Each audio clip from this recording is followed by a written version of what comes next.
Hello les gars, on se retrouve aujourd'hui pour ce premier épisode sur le sandre. Donc moi c'est vrai que le sandre c'est un poisson que j'adore et j'ai envie de vous en parler un petit peu plus sur une série d'épisodes. Donc voilà, aujourd'hui c'est le premier épisode d'une petite série. C'est vrai que là on va se pencher sur comment le manipuler, comment le décrocher, vous présenter aussi quelques données scientifiques sur le poisson. Donc si tu veux en apprendre plus sur ce poisson et que tu l'adores comme moi je l'aime également, et ben n'hésite pas à rester sur la vidéo et je te souhaite un bon visionnage. Allez, let's go les gars.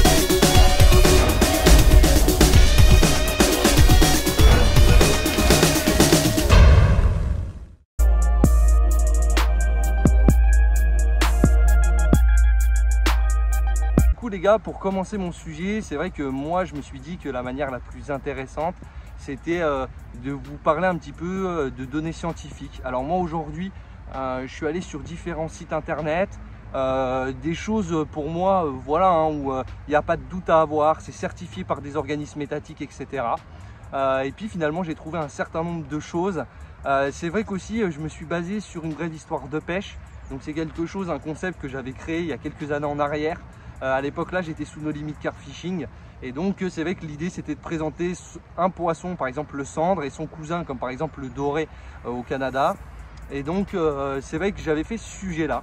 Donc du coup je vous ai préparé quelques extraits. Pour ceux qui ont envie d'aller le voir, n'hésitez pas à y aller. Je vais vous mettre le lien ou dans la description ou directement sur la vidéo en fonction de comment je vais y arriver.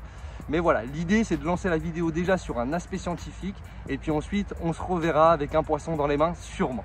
Allez, je vous dis bon visionnage les gars et je vous reprends juste après.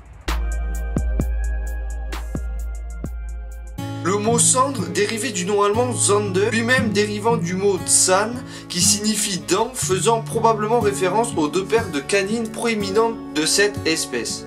La distribution naturelle du sandre se situe entre l'Elbe à l'ouest, la zone autour de la mer Baltique au nord et le sud-ouest de la Russie. Sa pêche sportive et commerciale y connaît un grand succès. De ce fait, dès le début du 19e siècle, il fit l'objet d'introduction aux Pays-Bas, puis il s'étendit en Europe de l'Ouest et dans les pays du Maghreb. Des tentatives d'introduction ont été effectuées dans la Seine durant la première moitié du 19e siècle, mais la première capture de sandre fut enregistrée en 1912 dans le canal de la Marne au Rhin. Auparavant, il en avait été déjà pris dans le Rhin en 1888. En 1912, l'espèce est répertoriée dans le canal du Rhône au Rhin. De là, elle arrive dans le Doubs environ dans les années 1915-20 pour enfin coloniser la Saône à partir de 1920. Les sandres de la Saône provenaient du lac de Constance et peut-être de la pisciculture de Huningue, où des fuites ont pu se produire. Cette dynamique de colonisation l'a amené à dévaler dans le Rhône où il y est noté en 1932 pour arriver en 1948 en Camargue. En 1950, le sandre s'est retrouvé aussi dans la Moselle et la Meurthe du fait de l'alvinage par les Allemands en 1940-44 de l'étang de Richecourt-le-Château, réservoir d'alimentation du canal de la Marne au Rhin. À partir de 1950, il s'est produit une explosion démographique de l'espèce dans les eaux françaises grâce aux alvinages provenant de la forte demande de la part des associations de pêche. Aujourd'hui, le sandre est présent dans l'ensemble du réseau hydrographique français.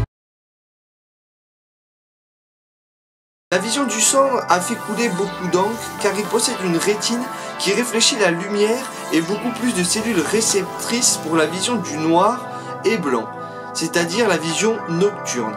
Indéniablement, il possède de grandes facultés pour se nourrir la nuit ou au moment les plus sombres. L'œil est globuleux et vitreux avec une rétine munie d'un tapis riche en pigments rétiniens qui réfléchissent la lumière et augmentent l'acuité visuelle aux faibles intensités lumineuses.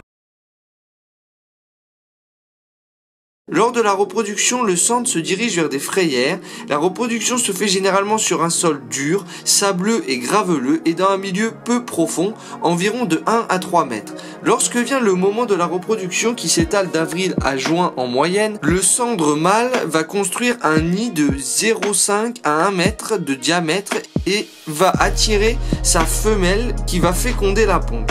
Ce nid pourra être fait de branches, de végétaux mais aussi de simples cailloux. Une femelle peut pondre jusqu'à 200 000 œufs par kilo de son poids. Le mâle se positionne sur le nid et protège la couvée des prédateurs. Il passe son temps à ventiler les œufs pour éviter de les voir recouverts par des sédiments. À 2 ans, il peut atteindre 35 à 40 cm, bien apte à se reproduire, mais la plupart du temps c'est à 3 ans. Il grandit ensuite d'environ 10 cm par an, mais c'est une moyenne qui varie en fonction des biotopes et des individus. Dans les toutes premières années de sa vie, le cendre se nourrit essentiellement de petits organismes tels que des vers, des larves ou encore des mollusques.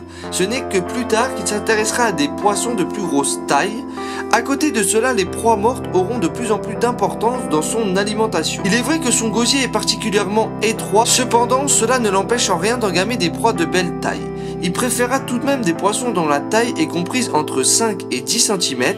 À un certain moment, le cendre cherchera à se nourrir essentiellement de proies mortes, sans pour autant abandonner les poissons vivants s'ils sont faciles à prendre. Après avoir passé une période durant laquelle le cendre se nourrit sans relâche, il est possible qu'il reste plusieurs jours sans s'alimenter. Il consomme à peu près comme le brochet, mais bien plus souvent car ses proies sont petites. Dans sa nature, il chasse surtout au crépuscule et à l'aube, mais aussi la nuit et le jour. Le territoire de chasse choisi dépend aussi bien des individus que de la saison. Dans la nature, le cendre parcourt en moyenne 6 km par jour. Les femelles adultes atteignent des vitesses allant jusqu'à 1,5 fois la longueur de leur corps par seconde. Le cendre se pèse aussi bien avec des leurres dures et plus précisément avec des crankbaits qu'avec des leurres souples en vertical et en linéaire avec le mythique shad. Le cendre peut aussi se pêcher au magnet, au vif, au poisson mort posé sur le fond ou encore à la tirette. Pour le leurrer, il ne faut pas hésiter à varier ses animations et varier le coloris de ses leurres. Il convient de varier les présentations car le cendre est un poisson très tatillon. Il ne faut pas hésiter à descendre le diamètre de son fil. Bon bah les gars, j'espère que ces images elles vous ont plu. Moi je me suis éclaté à vous faire ces quelques images sur le cendre. Donc ça c'est un extrait que j'avais fait, une brève histoire de pêche. Donc je vous invite à aller le voir si vous l'avez jamais vu cette série là, parce qu'il y a plein de choses à apprendre. Donc voilà, là j'ai un petit cendre dans mes mains. Donc c'est vrai que ça c'est un super joli petit cendre. Donc autant dire que ça c'est un poisson à peu près une taille qui est présente énormément en France. Donc là vous pouvez voir, hein, c'est un poisson effectivement qui va être gris et avec des tonalités de noir.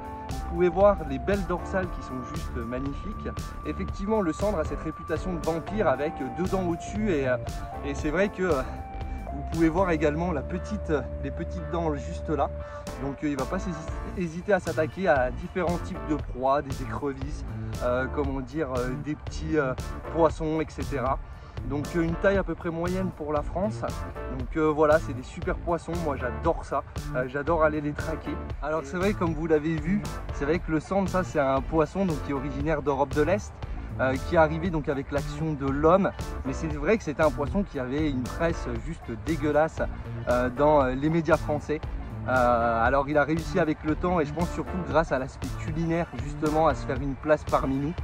Mais voilà, c'est vrai que c'est un poisson moi que j'adore et que aujourd'hui, à l'image du silure qui fait polémique, le cendre, pendant des années il a fait polémique en France, on le traitait de charognard parce que c'est vrai que c'est un poisson qui est opportuniste. Donc voilà pour l'aspect un peu historique. Bon les gars, je viens d'attraper un joli petit cendre. Donc là, je vais le poser délicatement, c'est de l'herbe mouillée, ça craint pas du tout. Donc vous pouvez vous faire mal où avec un cendre, donc sur cette partie ici, où ça peut faire mal. Également, vous pouvez faire mal à cause de toutes ces petites épines. Je vais vous les montrer un peu plus, où là vraiment ça peut faire un petit peu mal aux doigts.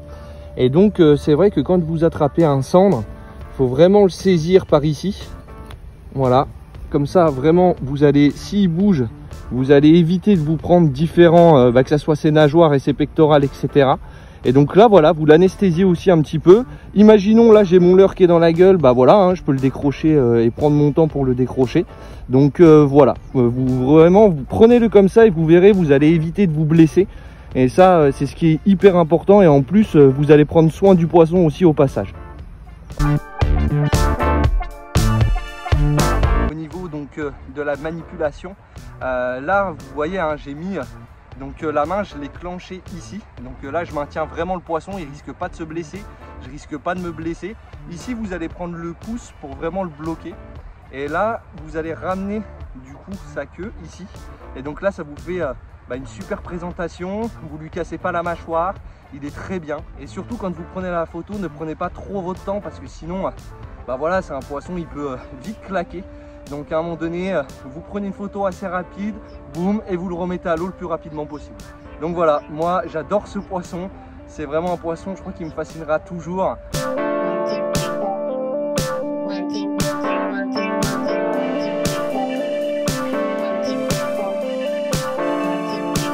Bon bah les gars, ça y est, c'est déjà fini cet épisode. Bon bah c'est passé hyper vite. C'est vrai que j'espère que ça aura pu t'apprendre un certain nombre de choses. C'est vrai que le poisson, c'est quand même le cendre en tout cas est un poisson qui est assez fragile. Il faut le manipuler donc avec soin. Surtout les petits poissons. Les gros, en fonction des profondeurs sur lesquelles vous pêchez, c'est sûr que si vous pêchez en bateau en vertical, prenez votre temps. C'est un poisson que vous pouvez fiser, mais pour l'avoir fait, c'est pas évident. Quand on dit fiser, c'est-à-dire l'idée, vous prenez la pectorale du poisson à l'avant, vous la rabattez le long du poisson et en fait au niveau de la pointe entre guillemets de là où vous venez rabattre, et ben en fait là justement vous allez fiser, donc planter une aiguille pour justement ressortir toute l'air du poisson qu'il aura accumulé à cause de la décompression dans les différentes colonnes d'eau. Donc voilà, c'est vrai que moi je me suis éclaté à vous faire ce sujet, j'espère que c'est pareil pour vous, vous aurez appris beaucoup de choses. Donc les gars, voilà, qu'une chose à faire, aller au bord de l'eau. La prochaine fois, c'est vous qui aurez des cendres dans les mains. Et donc, encore une fois, si tu as aimé cette vidéo, n'hésite pas à liker, à partager, à t'abonner. Et puis je te dis à la prochaine. Je te souhaite une bonne soirée ou une bonne journée en fonction de l'heure à laquelle tu regardes cette vidéo. Bon allez, je vais y arriver, c'est un peu long, on fera mieux la prochaine fois. Allez, bye, ciao les gars, à la prochaine, portez-vous bien.